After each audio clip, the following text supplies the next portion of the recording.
let the uprising begin. There are only two genders, and one of them is right here. It's the box that rocks. This is the Angela Box Show.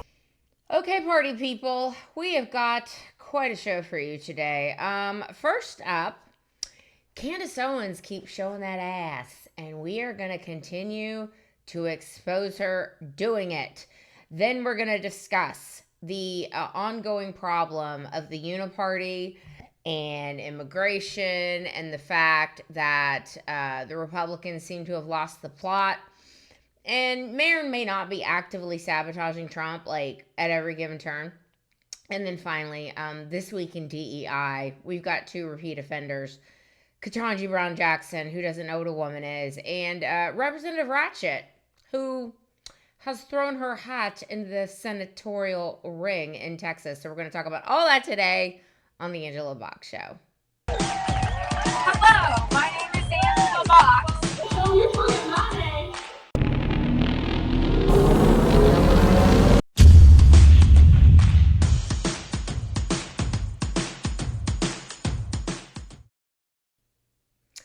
Okay, first up, let's discuss what's going on with Candace Owens, okay? Turning Point USA is not playing with this heifer anymore, and they are now coming out swinging, basically saying that everything she is saying is complete bullshit, and it's not only hurtful, it's destructive of the movement that Charlie created, the organization that Charlie created, the organization that Candace Owens got famous from, okay? Never forget, Charlie Kirk saw something in Candace Owens. Candace Owens used to be a Democrat, and then, you know, weirdly enough, around 2016, she decided to switch, and then she started making YouTubes or whatever, and Charlie Kirk brought her into the fold of Turning Point, the very early days of Turning Point USA, and basically made her a household name. Helped her promote Blexit, helped her get her start in conservative media, and promoted the hell out of her. And they were very good friends until they weren't.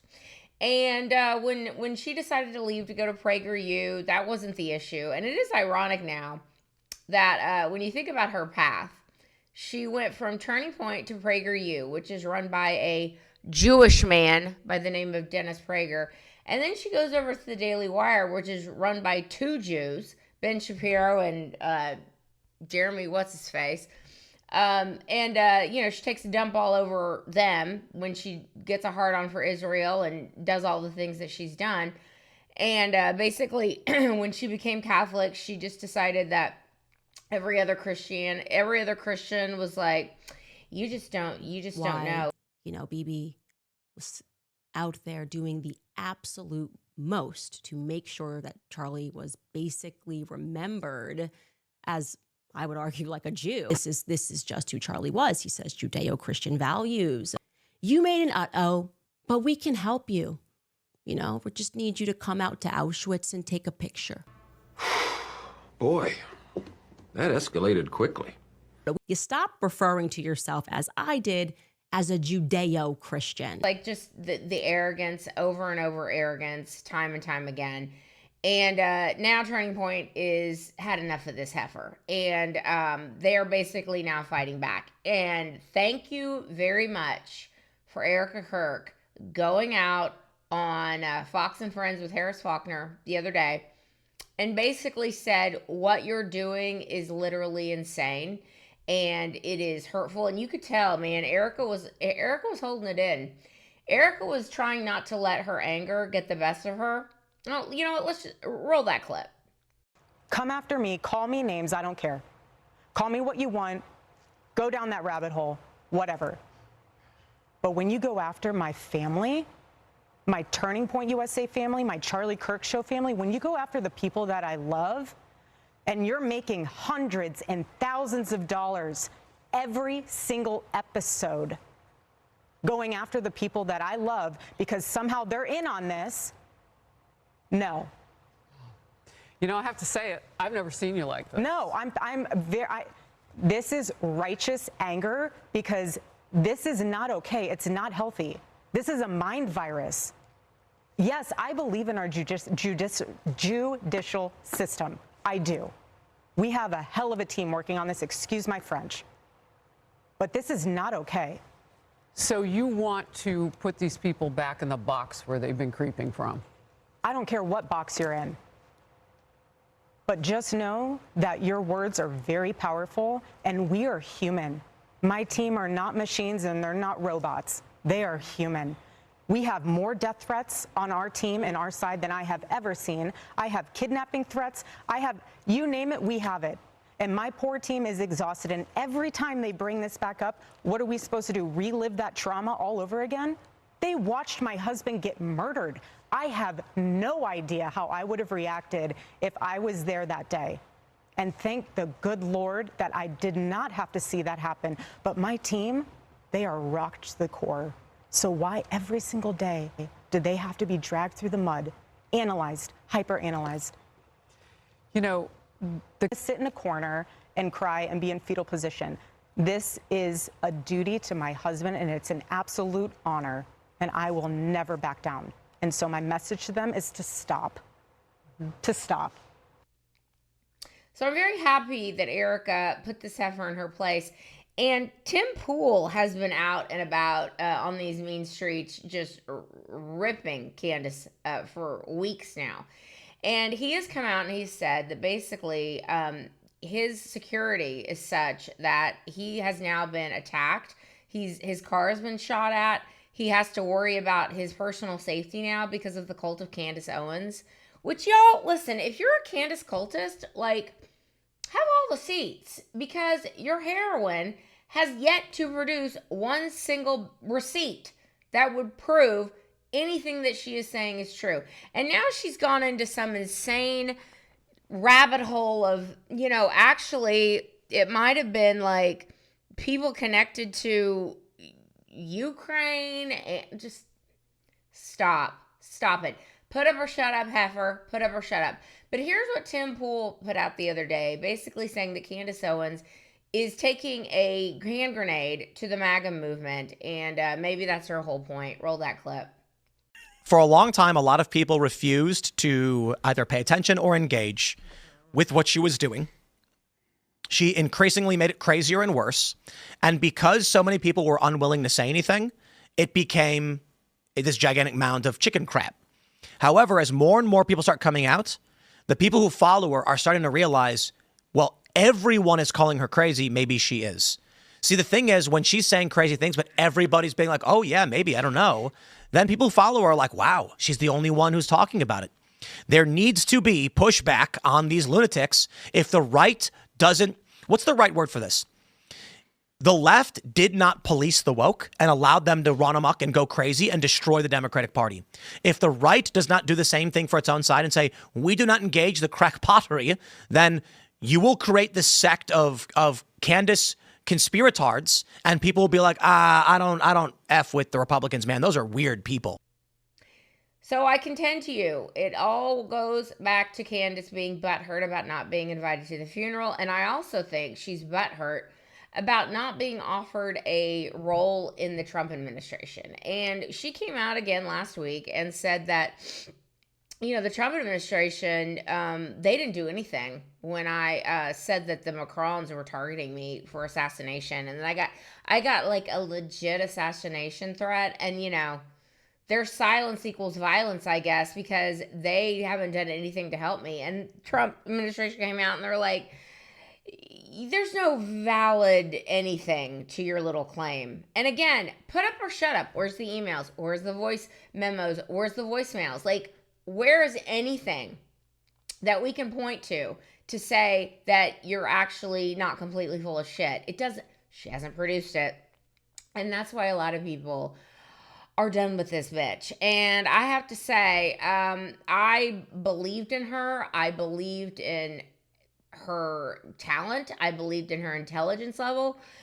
And if I was her son, well, never forget she has a 7-month-old son that she's not tending to, because she's going out on the interwebs every day screaming about, you know, crazy conspiracy theories that have no basis in reality, taking a wrecking ball to the organization that gave her a start in conservative media. And that is what Erika also said, is that she's making hundreds of thousands of dollars from you simps, okay? From you simps who are watching her crap and who are buying what she is selling and who go on Twitter and promote the hell out of her. Like, you're stupid, essentially. And someone on Twitter brought the fact up. It's like, this woman has a 7-month-old son. Like, why isn't she taking care of her children? Why isn't her husband, George Farmer, like telling Candace, pump all the brakes and stop talking, okay? Because, you know, she doesn't want her husband's the head of the household, right? So shouldn't he see all the way the winds are blowing, and the fact that everybody is now finally unafraid to call Candace out and say, you know, not only is she crazy about this, but she's been crazy about a lot of crap. And it's finally, it's time to start telling on her. But people haven't wanted to tell on her because she has such a massive platform. And of course, you know, the ist thing that could be thrown around too. But if George Farmer is truly the head of his house, come and get your girl, George, and put a stop to this mess, because it's getting real stupid. But I have to say, I'm very, very happy to see that Turning Point USA is fighting back and Erika Kirk is fighting back. And, you know, I am also very perplexed by this notion that everything she does now has to be scrutinized under the lens of, she's not really a grieving widow. She's really just a raging narcissist. It's like, first of all, Erika Kirk is a woman of deep faith, okay? And as a woman of deep faith, she understands that this life that we are in, this realm of earth, this time that we have to, quote, be alive, is going to be over in a blink of an eye, okay? And Charlie is over there in the eternal love of Jesus Christ, and what he's waiting for her. But there is no time over there. There's no linear time. So she knows that. And she knows that she's going to see him again in the blink of an eye. And so her children are too, okay? And so the fact that she's not out there weeping and rending her garments 24/7 is a ridiculous notion to say that she's somehow this malignant narcissist. And because she gives people hugs, and because she has gone on with the business of going on with Turning Point as Charlie wanted her to do, which he put that in his, basically his will, to say, if anything happens to me, I want Erika to be CEO. The fact that she's going and continuing to live life and not dressing head to toe in Victorian mourning garb, that somehow means that she's in on it, or she's not mourning properly. GTFO, okay? GTFO. She knows she's going to see Charlie again in the blink of an eye. And so all of you people who are scrutinizing every single thing this woman is doing have all the seats, just like Candace Owens needs to have all the seats. All right, that's it for that. That's it for that. We'll be right back. Hi, you guys. I would like to tell you all about my friend and photographer and author of How to Keep God First in a Social Media World, which you can find on Amazon, and all-around great human, Alan Bates. And Alan is your healthcare solution guy. Go to yourhealthbenefitsolution.com. If you're freaking out about your premiums, which why wouldn't you? Because Obamacare is collapsing, and it was always meant to collapse. But he can help you find the best prices for your family. And open enrollment is going on right now. So just get in touch with Alan at yourhealthbenefitsolution.com, or give him a call at 713-824-4636. That's 713-824-4636. His name is Alan Bates. He's an amazing guy. Give him a call and let him help you out with the nightmare of open enrollment. And tell him I sent you. Do it today. Okay, hot on the heels of the Somali immigrant situation over in Minnesota. I mean, there's so much more to this that I want to get into, and there's a lot of like little stories that I found in the last few days that I think kind of all wrap together. And the umbrella I think that we need to also discuss in all of this is the fact that the Uniparty is alive and well, okay? Trump is not allowed, essentially, to get the judges he wants in position. Trump is not allowed to get the U.S. attorneys he wants into position because there's this ridiculous thing in the Senate, not only the filibuster, which was a made-up rule, a gentleman's agreement, and you know what? We're not dealing with gentlemen. We're not. We're dealing with psychopaths. We're dealing with a psychopathic Democratic Party who wants to fling open the border and destroy this country. I mean, flinging open the border is just one, rung of their ladder. They want to destroy this country.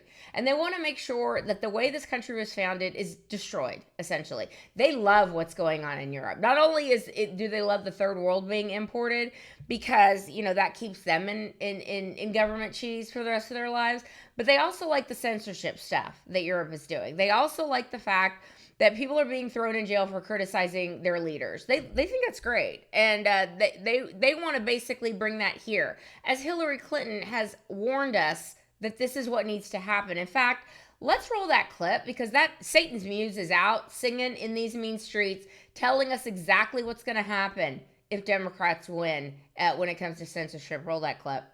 There should be a lot of things done. We should be, in my view, repealing something called Section 230, which gave, platforms on the internet immunity because they were thought to be just pass-throughs, that they shouldn't be judged for the content that is posted.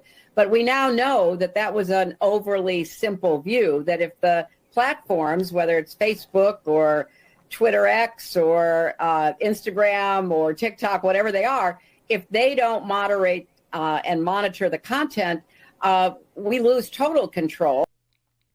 So not only do we have garbage humans on the left that we have to contend with, who obviously want to destroy this country, and it's not even close. They want to basically, if they get power, here's what they're going to do. And everyone's having a meltdown over the fact that this Miami mayor's race got flipped, which, I didn't even realize. I thought Miami was a Democrat city. I didn't realize it had a Republican mayor since 1997.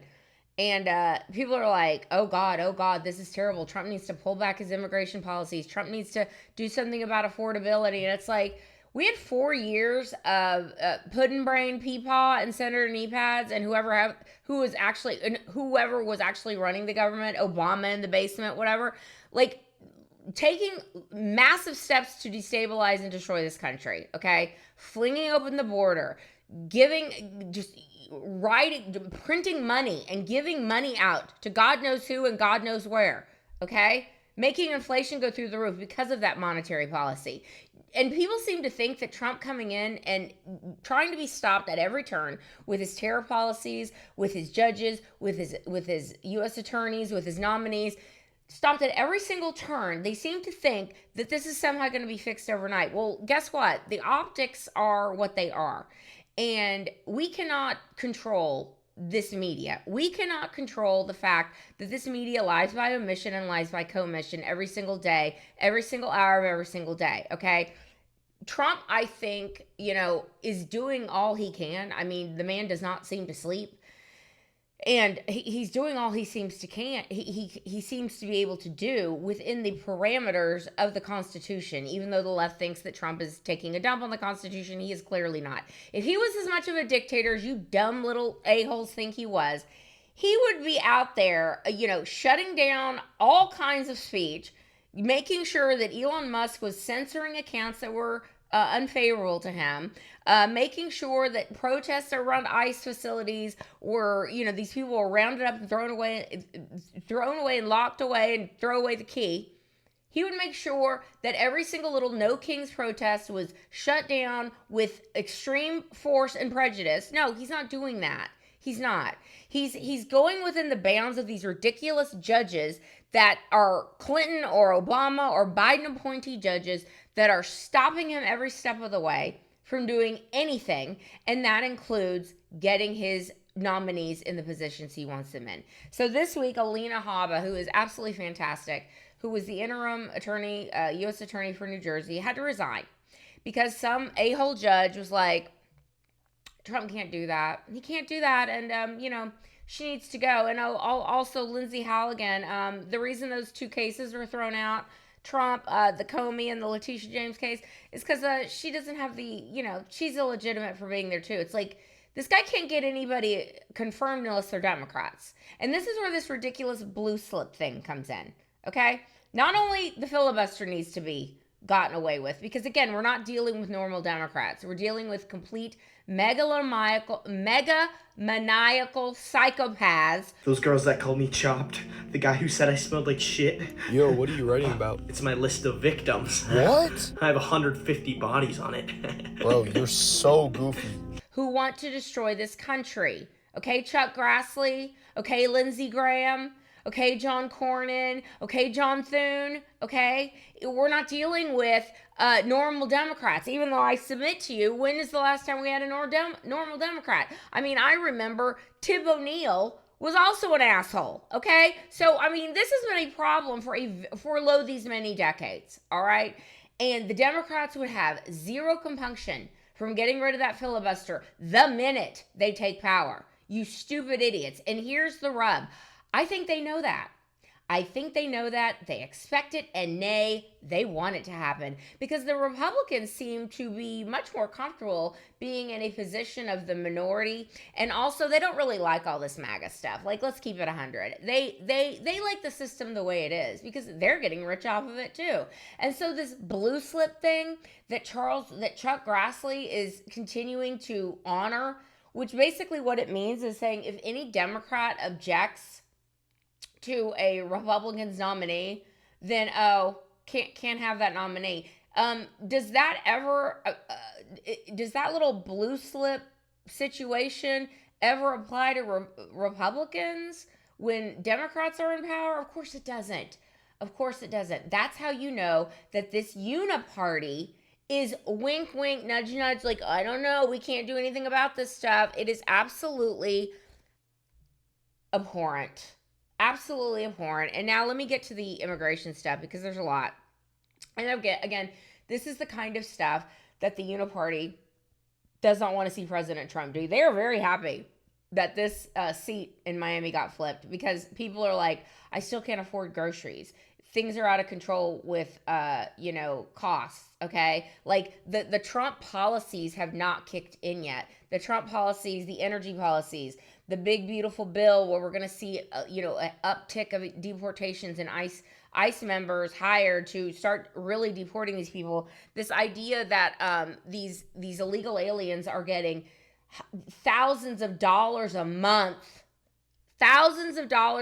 in food stamps, while the American people are going out and working 2 jobs, 3 jobs, and can't get ahead. That's why the crap in Miami happened. In fact, there is a lady that's gone viral on X, and she is a woman that looks like she's in Middle America, okay? And she basically went and told on all the illegals that come into her store and laugh at her and basically, squirrel chatter in Spanish and play their circus music and whatever the hell they do. And she's had enough, and I think she speaks for all of us. Roll that clip. Okay, I got something to say, okay? I'm at work. It's 2 o'clock in the fucking morning, and I'm at fucking work, okay? These bitches come in, don't speak English, okay? Oh, and all of a sudden they're white racist behind the counter, okay? This is what the fuck they ring up. Look at this. Nothing but fucking junk food. Nothing but fucking junk food. Look how long this bitch is. Look how fucking long it is.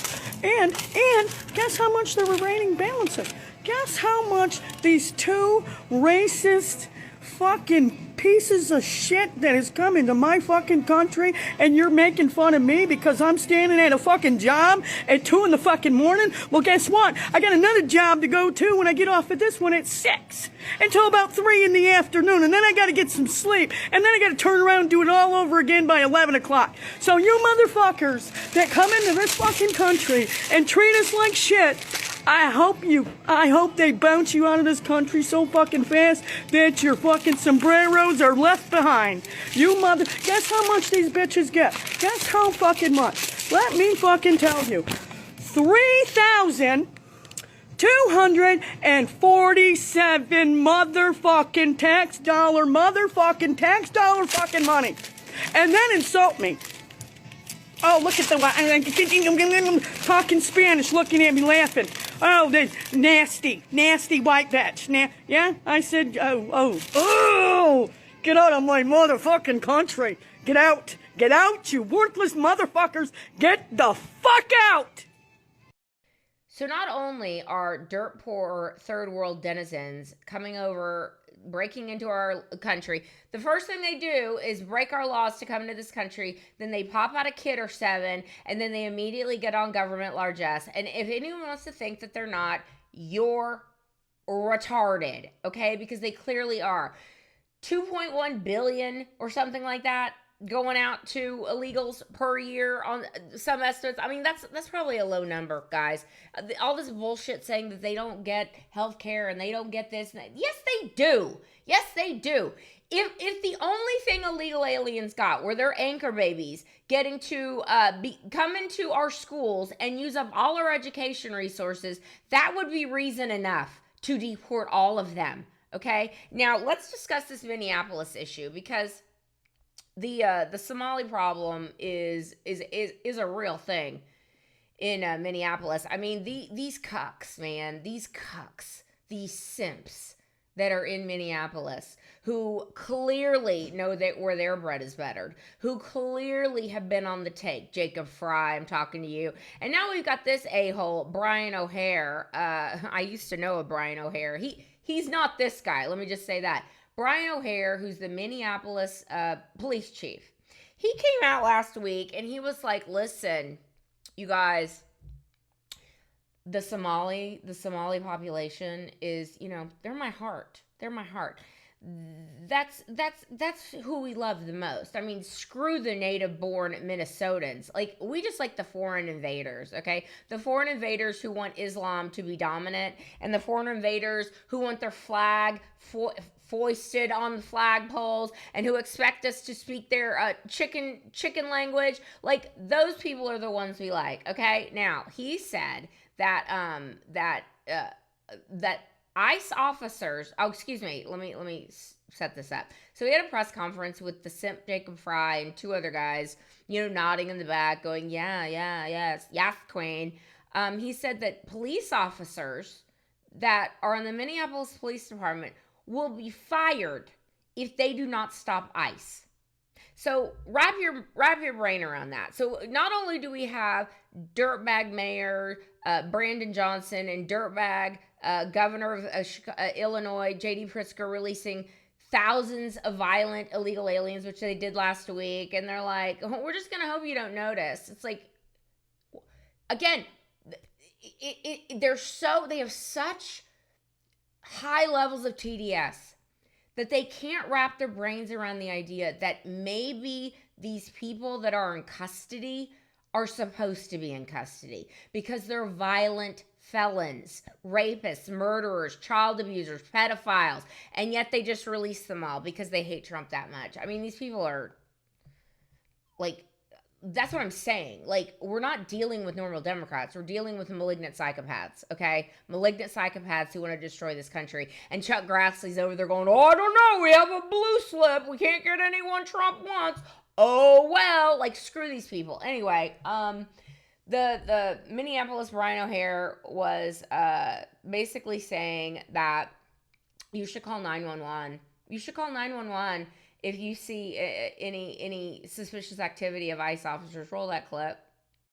Folks that are masked, that they're not sure if they're law enforcement, that they may be kidnapping people. Like, we have had those reports. I want to be clear to the community. The community should know that if you see something like that is legitimate, that you don't know if someone is law enforcement, you should call 911. And you should provide as much information as possible, because let's not forget, we very recently had tragedy in this state by someone who was purporting to be law enforcement. So please, let's be clear. That's something everyone should report, and that we will immediately respond to, and we will document, whether it's somebody's not sure if there's a kidnapping happening, somebody's not sure if that there's law enforcement present or not. And that's something else that's additional policy requirements that we are implementing, that we will document and report these types of things anytime that we hear it, and reminding our officers of their duty to intervene. So if there is anything that is, a violation of someone's human rights or civil rights, excessive force or anything like that, they absolutely have a duty to intervene as police officers. And then there's this other clip of him basically saying something, and then the gibberish gets spoken. He has like two Somali people going right after him. Roll that clip. community hadda caruurteena inaan garab istaagno chiefkana waa u baahannahay annagana waa isku baahannahay cashaan oo ka mid ah odayaasha community-ga Soomaaliyeed iyo waalidiinta magaaladan degan ilmana ku koriyay.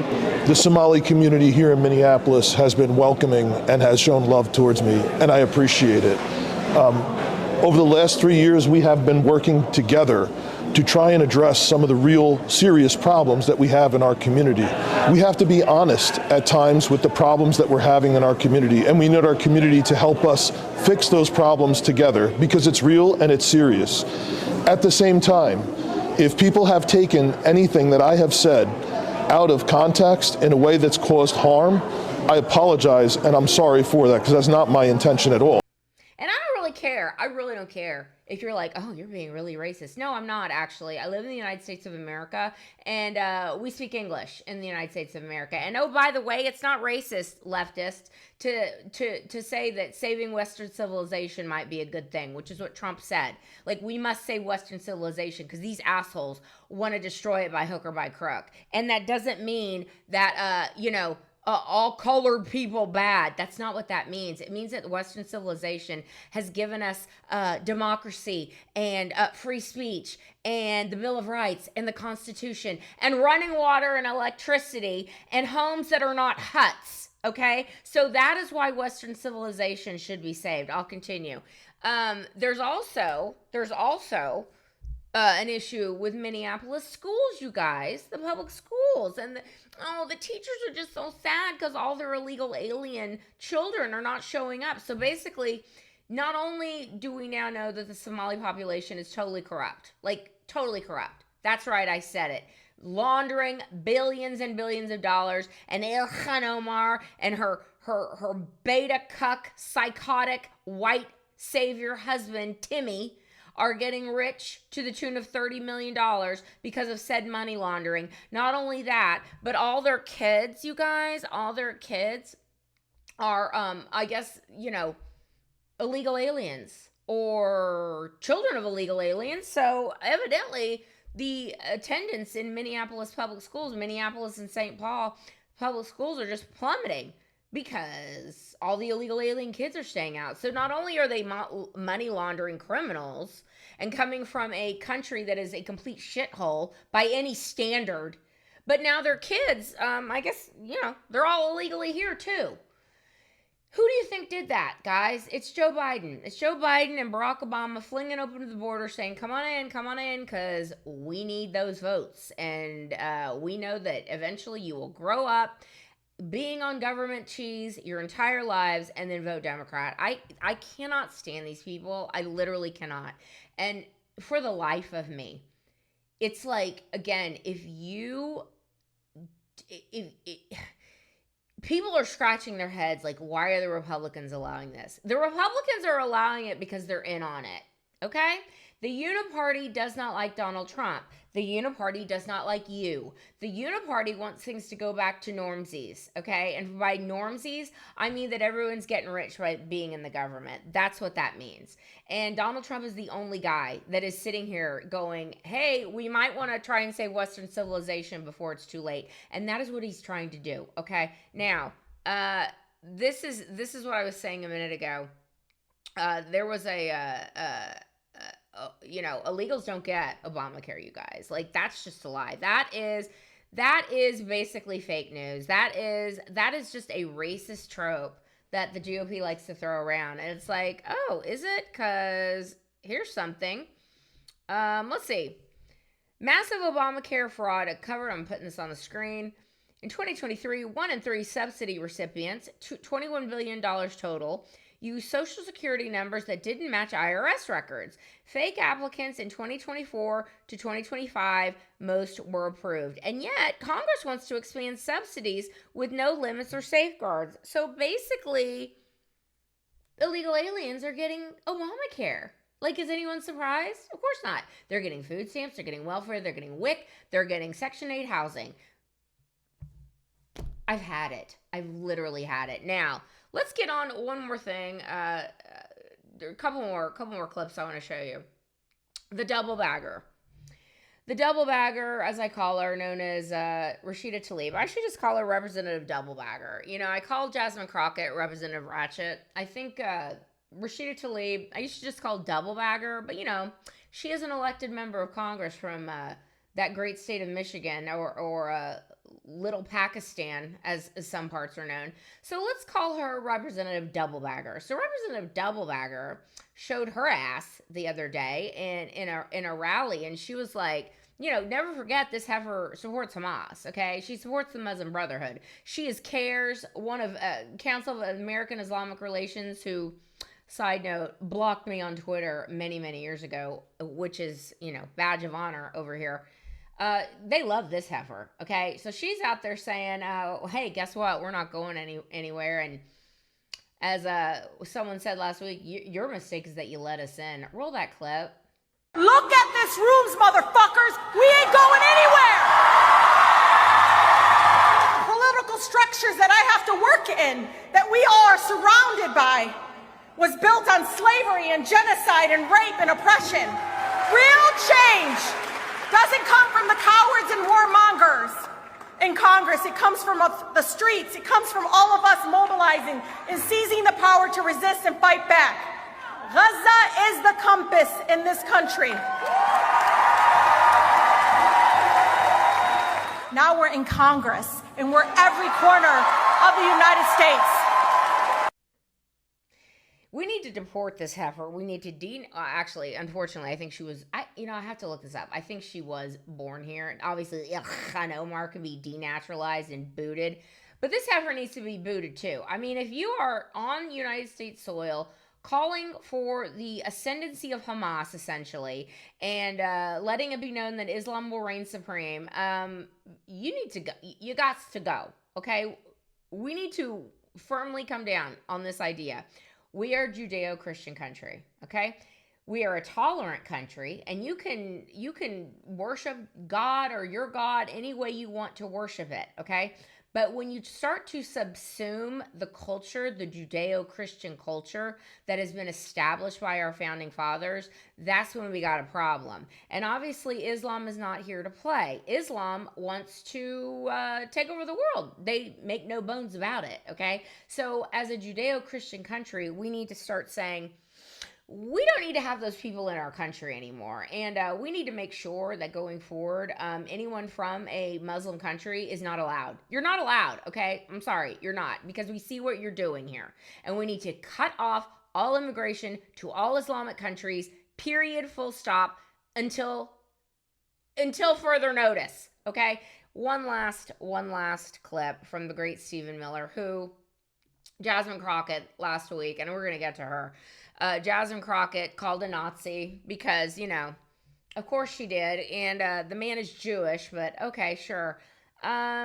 Basically, he's saying, listen, and this is a great clip. He's basically saying all of these issues that we are having in the United States is because of immigration, like all of it. And I said this in another video. This is not 1790. This is not 1805. This is not 1861.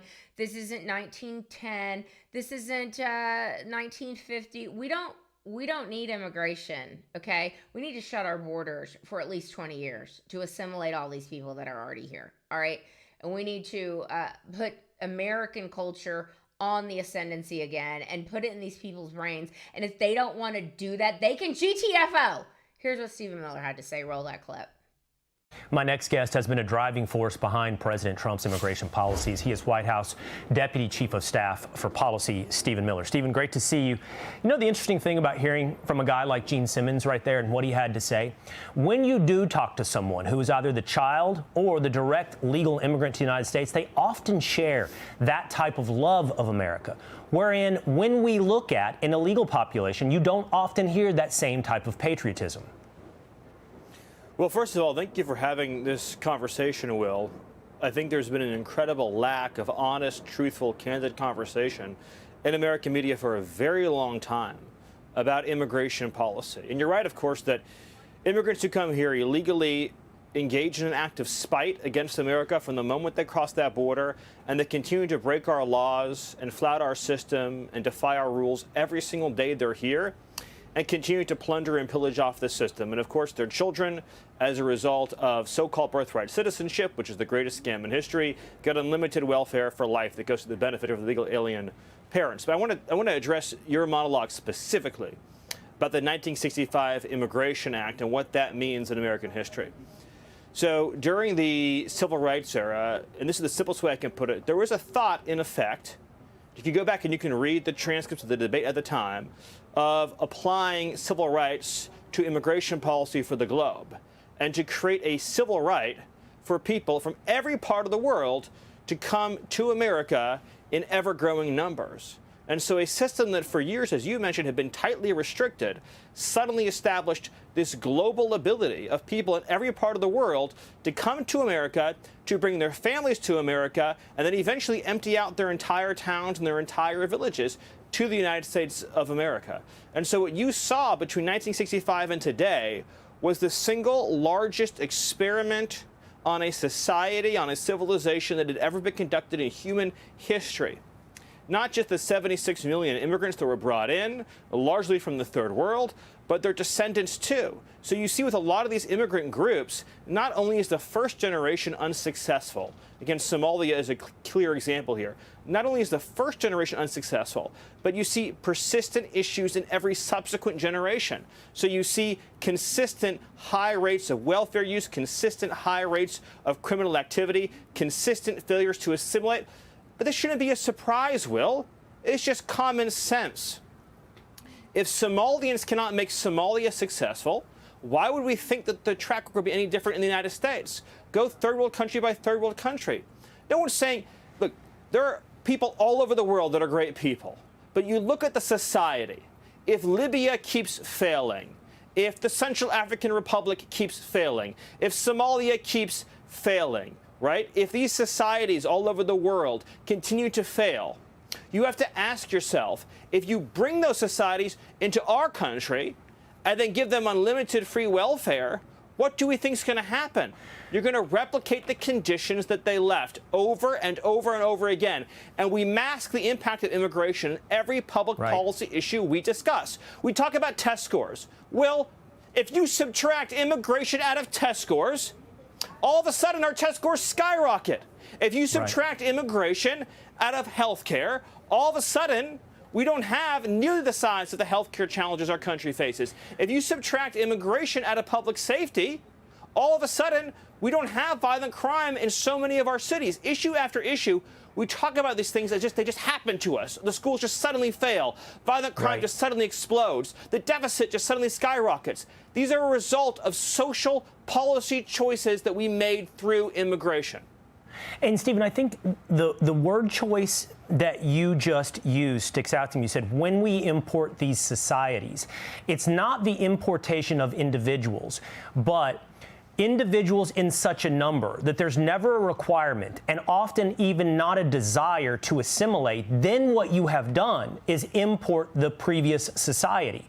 Are there Somalis that can assimilate into the United States and be successful in this new world? Absolutely. But when it's done at such numbers that it's never a requirement and maybe not even a desire, then you can live in unassimilated communities in the United States. You never have a cohesive common bond with the existing nation, and you can live the way that you did in Somalia or in Central America. Even worse than that, you end up with what our founding fathers feared the most, which is that you have foreign immigrants who become advocates, not for this country, but the country that they left.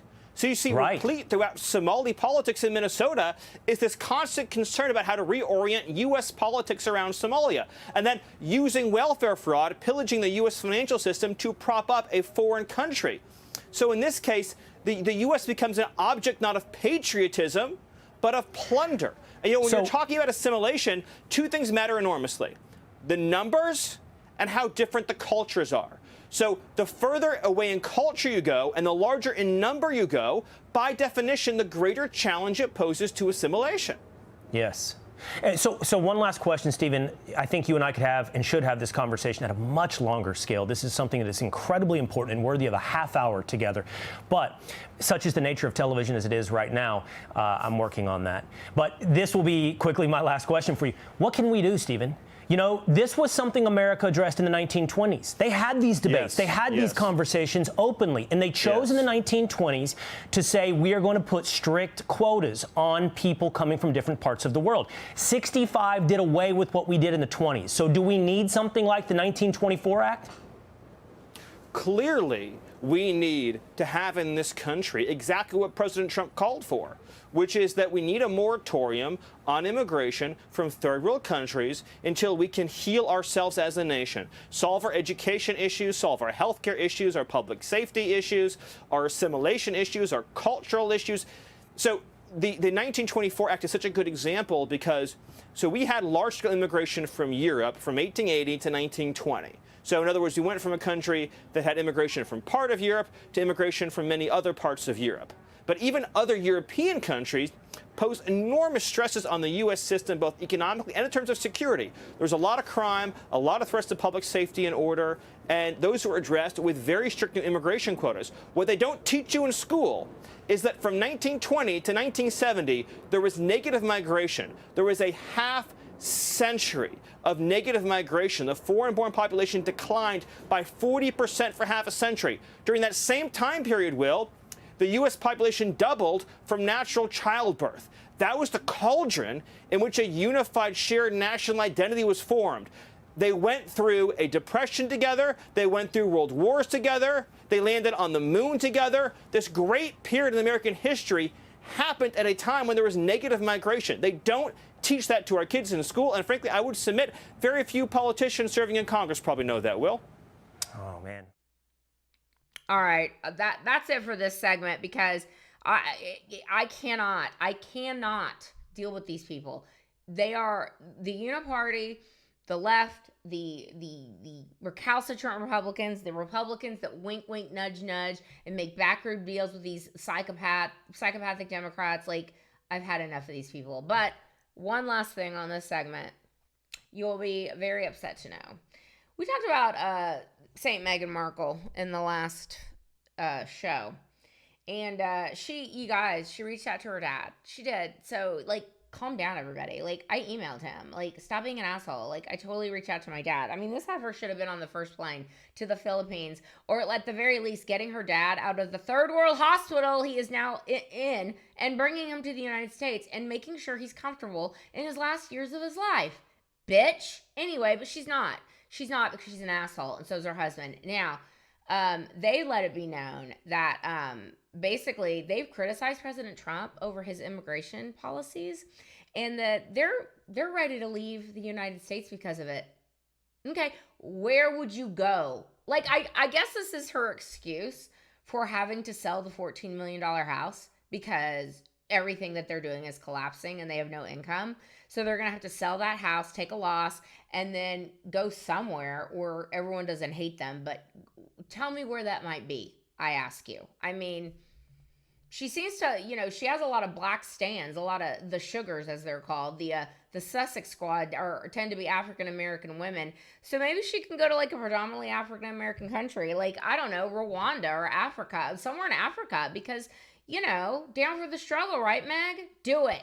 Do it. And then maybe everyone there won't hate your guts like they do here. All right, we'll be right back. Ladies and gentlemen, I have told you about Froyo Organics for these many months. And if you've not seen my skin over these many months, you will even have to say, Angela, I know you're years old, but your skin is glowing, legit glowing. And even my husband said, your skin is glowing. What are you doing? I said, I'm using Froya. And he goes, I want some too. So we started both using Froya Organics, and I cannot recommend it more, you guys. I honestly can't. And I have a promo code for you. If you go to their website, FroyaOrganics.com, and put in the code AngelaBoxShow, you're going to get $15 off your first order. And what's great is that you can go on the website and you can see the before and after pictures. And it really is quite dramatic. And honestly, I'm going to use this stuff forever and ever. It is all organic. It is made with the Icelandic woman in mind who has to deal with a very harsh climate. So unbelievably nourishing, age reversing, gorgeous stuff, you guys. Can't recommend them more. FroyaOrganics.com/AngelaBoxShow, $15 off your first order. Do it. Okay, guys, finally, this week in DEI, I'm going to try and keep this short, although, famous last words. Ketanji Brown Jackson, who was the Biden appointee for the Supreme Court, has, as I am fond of saying, showing that ass in oral arguments, here, there, and everywhere. I mean, this woman is, she's a good word salader, I suppose. And, she has her clerks throwing millennial speak into her opinions. I'm surprised she hasn't put in "Yes, Queen" somewhere into one of her opinions, but I digress. There was a case that the Supreme Court was hearing this week that basically I believe it's called Slaughter versus Trump. And it's basically Trump saying, I have the right to fire anybody I want in my administration. And this heifer, Miss Slaughter, over at the Federal Trade Commission, who also has a mortgage fraud issue, just like Letitia James, just like Adam Schiff, just like Eric Swalwell, just like all of them, evidently. She's got some mortgage issues too, and she's like even admitted it. That's not even why he wanted to get rid of her, but he's like, add that to the list. But he's getting rid of her because she sucks, okay? She sucks. She's a rabid Democrat. He's like, I want her out. He's the president of the United States. He gets to do those things, being president and all. And so the case has gone to the Supreme Court because some leftist appeals court was like, no, you can't fire her. Like, she's special. She's black. She's a woman. You can't do it. And Trump's like, Supreme Court. So the oral arguments this week, Ketanji Brown Jackson, who, she's not a biologist and she's not much of a Supreme Court justice either, but crazy. The things she was saying were basically like, the president of the United States does not have the right to fire unelected bureaucrats. That's what she was saying. And that, we, the unwashed masses, the ones who got quadruple vaxxed and wore our masks because masks saves lives, don't you know? Those people, we need experts. We need experts to tell us what to do. And those experts can't just be fired willy-nilly. And it's like, well, who's experts, heifer? Who's experts? Oh, the leftist experts. That's who we should all listen to, right? Take a listen to what this dummy said during oral arguments. Roll that clip. Some issues, some matters, some areas should be handled in this way by nonpartisan experts. That Congress is saying that expertise matters with respect to aspects of the economy and transportation and the various independent agencies that we have. So having a president come in and fire all the scientists and the doctors and the economists and the PhDs and replacing them with loyalists and people who don't know anything is actually not in the best interest of the citizens of the United States. These issues should not be in presidential control. So can you speak to me about the danger of allowing in these various areas the president to actually control the Transportation Board and potentially the Federal Reserve and all these other independent agencies? In these particular areas, we would like to have independence. We don't want the president controlling. I guess what I don't understand from your overarching argument is why that determination of Congress, which makes perfect sense given its duty to protect the people of the United States, why that is subjugated to a concern about the president not being able to control everything. I mean, I appreciate there's a conflict between the two, but one would think under our constitutional design, given the history of the monarchy and the concerns that the framers had about a president controlling everything, that in the clash between those two, Congress's view that we should be able to have independence with respect to certain issues should take precedence. So, you know, the Supreme Court seems poised to give Trump this win. And of course, CNN is like, or maybe it's New York Times. I don't know, one of them. I get CNN, Newsweek, New York Times. Okay, Newsweek is the least offensive of all of them because I think they realized that perhaps they might want to start covering both sides. Just an idea. It was either New York Times or CNN. And it was like, oh, Supreme Court is poised to give Trump unlimited power. It's like, come on. Like, as the president, you get to fire unelected bureaucrats, okay? This shouldn't even be in front of the Supreme Court, but yet we are here. Now, let's get to my favorite person of the week, one Representative Ratchet.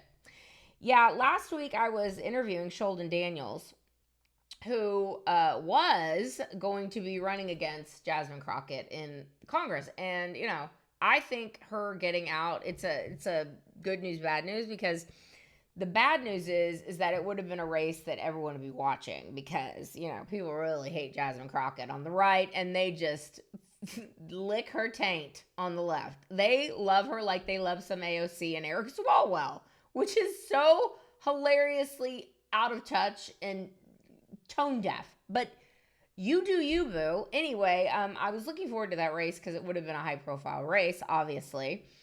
But now he can just kind of run on just being, you know, fixing this dismal Democrat district, whoever the candidate ends up being. Hopefully he wins. But he was convinced she wasn't going to throw her hat into the ring for Senate because he was like, she cannot win statewide. She is not popular. This is not going to happen. And I'm thinking to myself as I'm talking to him, I'm like, oh, I think this heifer absolutely is going to run for Senate because she is feeling herself. She goes on CNN and she goes in front of news cameras and she seems to think that her shit don't stink, okay? Because the lapdog media that has elevated people like AOC, who is literally, she's dumb, okay? She's dumb, bug-eyed, whatever. They've also elevated this trick, okay? And so Jasmine Crockett thinks that, you know, she's the heir apparent. And I mean, it's a matter of time before she's President Jasmine Crockett. And so I was not surprised at all when she threw her hat into the Texas Senate race. Now, here's the funny thing about this. Colin Allred, who ran last time, let me get some water, sorry, I'm thirsty. He was the nominee last time when he was running against Ted Cruz. And they put all their eggs in his basket, man. This was, you know, literally last year. And they were like, he's going to flip it. And it's like, he's not going to flip it. I mean, Trump won Texas by 14 points. He's not going to flip it. And this Representative Ratchet, she ain't going to flip this either. But Colin Allred, this is what's sad and so simpy of Colin Allred.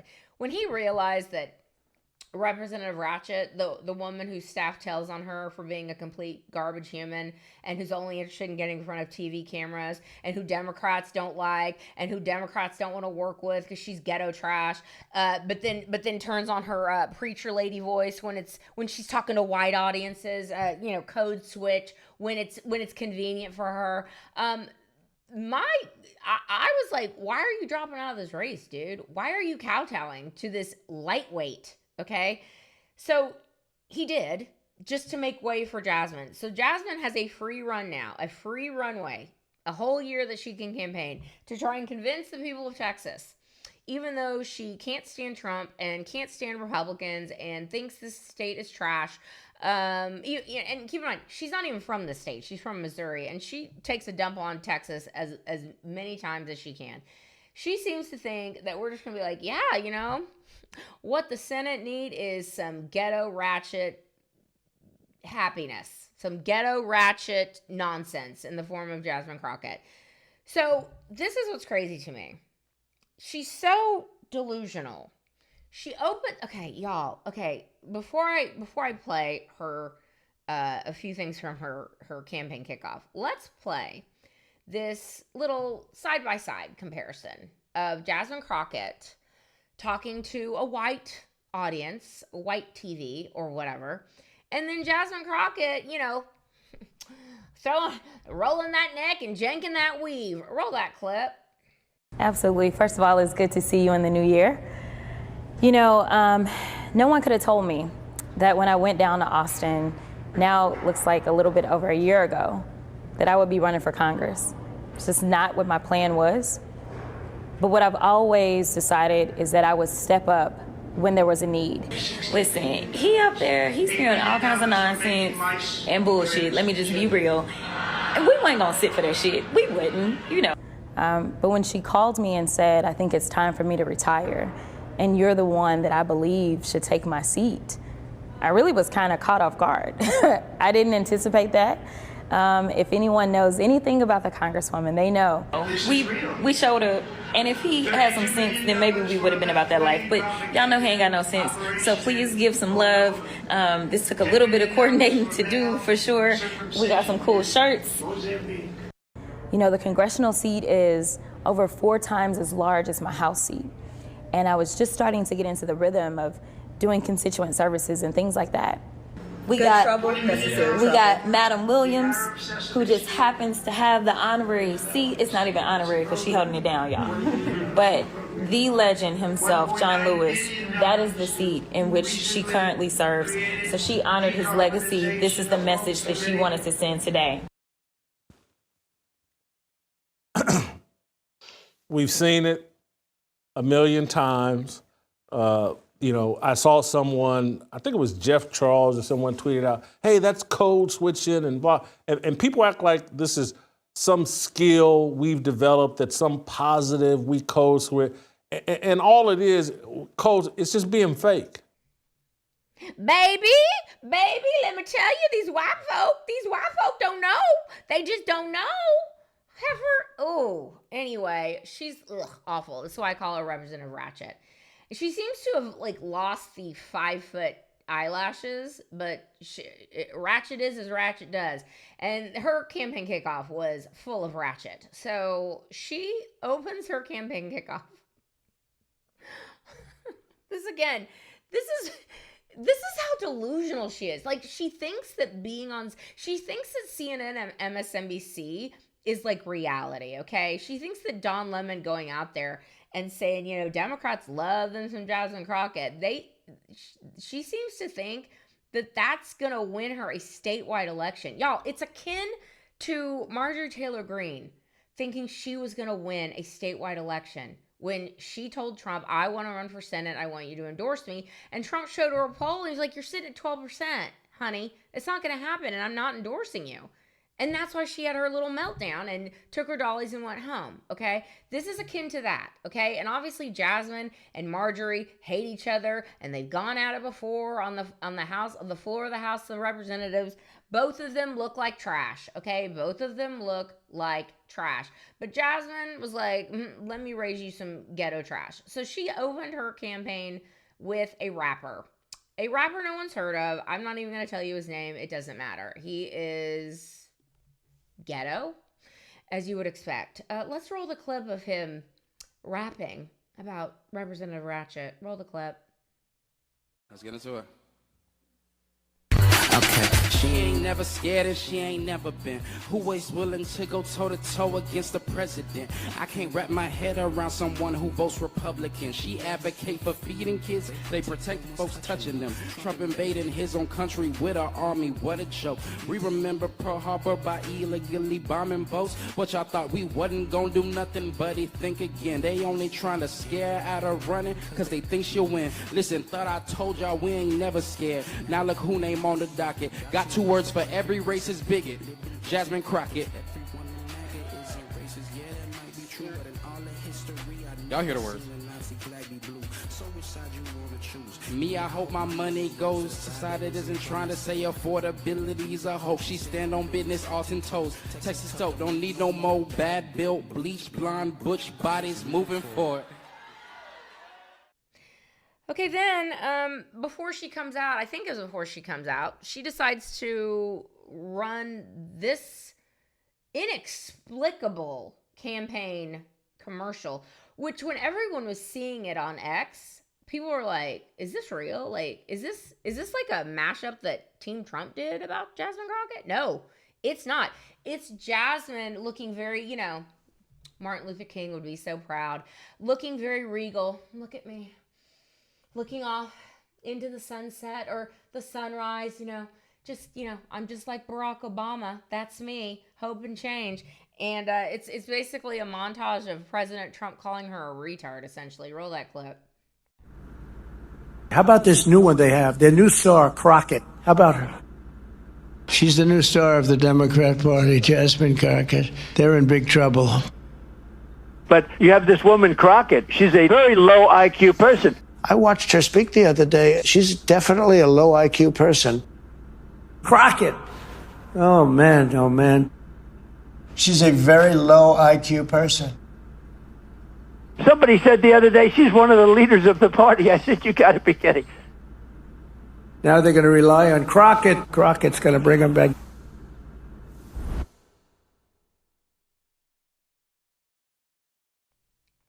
And on that note, the R word is coming back into vogue, which I'm very happy about. Just like gay is coming back into vogue. And everyone knows when you say retard or gay, it doesn't mean it's a slur, okay? It just means something is stupid and lame, all right? Everyone who grew up in the 80s knows that. And I'm just very happy it is making it's the renaissance of gay and retard and other unseemly words. Anyway, she thought that President Trump introducing her that way, like that was like she thinks that's a flex.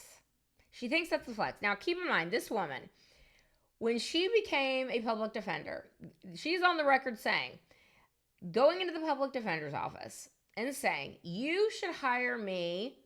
Let me just ask y'all, should the public defender's office hire her because she's a capable attorney? Because she will be a good advocate for her clients, because she believes that everyone deserves a vigorous defense? No.